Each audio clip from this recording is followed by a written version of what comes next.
walking past the wooden pillared entrance to the immaculately laid out veranda of this tastefully designed villa, now converted by the Foundation of Goodness as its MCC Center of Excellence, one could hardly miss the striking signage of each of its volunteer guest rooms.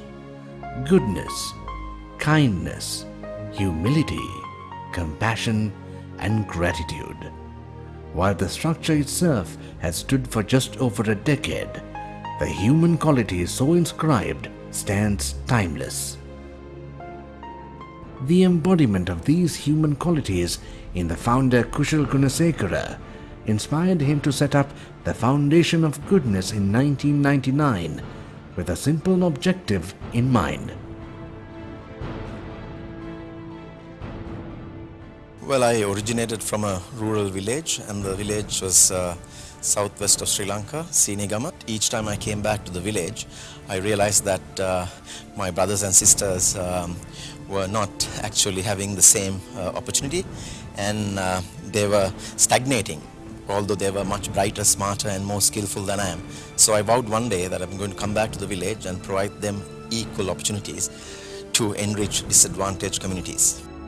Their initial efforts centered around community needs such as IT and English education, scholarships for needy children, healthcare facilities for villagers, and upgrading of village infrastructure facilities until there came a decisive moment in history that dramatically changed the fate of many thousand people and drastically changed the face of a part of our planet forever. The 2004 Boxing Day tsunami, the worst recountable natural disaster to affect Sri Lanka, devastated many coastal towns including Sinigama, which was one of the worst affected. But in an ironic twist, the waves of compassion overpowered the waves of destruction, as FOG volunteers found themselves in the forefront of the post-tsunami relief efforts in Sinigama. Kushal willingly converted his partially damaged residence into a center to coordinate relief efforts as they valiantly worked on rescue, relief and rebuilding shattered lives of tens of thousands of villagers. The waves of compassion overpowered the waves of destruction, and I took every opportunity to rebuild back better. From then on, with the help of generous donors, selflessly committed volunteers, and a full-time FOG administrative staff, they have since moved at a pace maybe even the waves wouldn't stop them.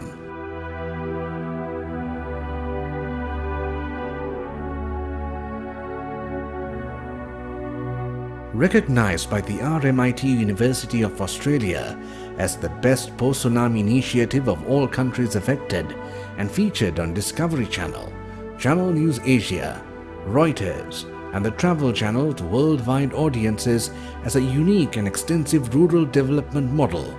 Today their services spans across numerous sectors: health and well-being, education and educational assistance, sports facilities and training, skills development, vocational training, women's enterprise, community empowerment, environmental management.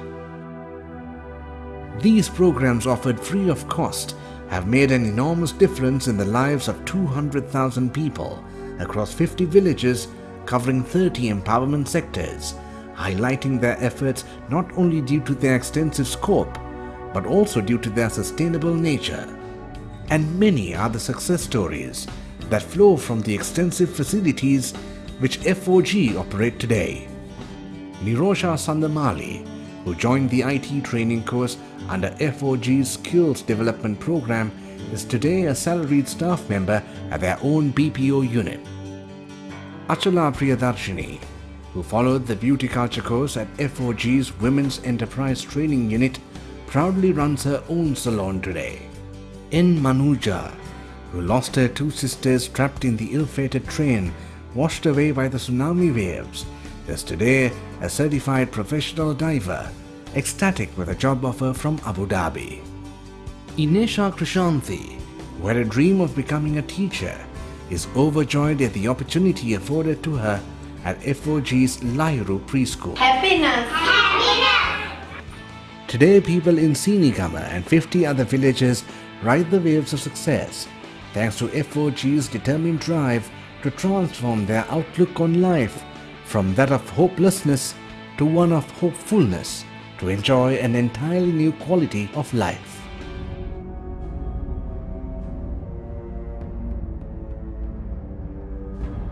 FOG has from 2011 also focused their attention to address the dire needs of communities who have faced devastating conflict, heartbreak and suffering for almost 3 decades due to the country's civil war that eventually came to an end in 2009. We had this aspiration to rebuild their lives as fast as we can, and we started to work on our strategies. Their northern development efforts aimed at alleviating poverty and empowering the rural masses have given them a closer look at the hardships and suffering those communities have been experiencing for a long time. They also discovered the amazing talent that the youth of the region possessed. By providing the facilities and creating the right conditions, there's many who could harness their talents and reach heights beyond their own imagination. With a time-tested and proven holistic rural development model in Sinigama, FOG now seeks to replicate their model in the north to empower the people in the region and usher peace, harmony and prosperity to their lives. Termed as the Northern Empowerment Project, the main feature of which is the North Learning and Empowerment Institute, planned to be built at an estimated $5 million, and once it comes into being, will serve 50,000 beneficiaries a year in areas of healthcare, education, business skills, sports, and livelihood development. This is the site for the Foundation of Goodness to build the Empowerment Center. Before 30 years, this was a land of war. Now we are in the process of changing this center of war into a center of excellence. It's heartwarming to hear the future expectations of beneficiaries as they eagerly await for FOG's North Development Project to take off ground. I couldn't complete my education due to the war. As a result, I am unable to find proper employment even now. I look forward to the day that FOG will offer programs that will help women like us in the North to stand on our own feet. Honestly, I don't need aid. All I want is a vocational training opportunity so I can progress in life and create a better future for my family.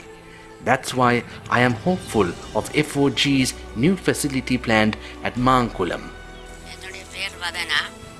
I remember the times when we had plenty, but the cruel war snatched everything away. With FOG's work in this region, there is hope that what we didn't get, our children will have in the near future. Inspiration, encouragement, and active support for this huge task has come from FOG's dedicated trustees. Founder trustee Muttaya Muralidharan with the Murali Harmony Cup Cricket Tournament, Kumar Sangakkara with his Bikes for Life campaign, Mahila Jayawardena through the Mahila Foundation. Committed support from other greats such as Sir Ian Botham, Michael Vaughan, and MCC President Christopher Martin Jenkins, who visited the site of North Empowerment Project, have further inspired FOG to make this project a reality. I think it's about awareness, and that's what we're here to, is to create awareness. You need to do something to tell people it's actually here. Come and have a look. FOG attributes their journey of success to an important philosophy, the concept of gratitude. For every good deed received, a good deed must be done. Many are the heartwarming stories of FOG's beneficiaries in the past, who as donors are doing their crucial bit to help today's hopefuls. Drenched in poverty, I had faced enormous hardships throughout life. That's despite all the talents I possessed. Fate had it that I met Kushal sir. He kept his promise in helping me with a scholarship for higher education, and today I am a bank employee drawing 15,000 rupees a month.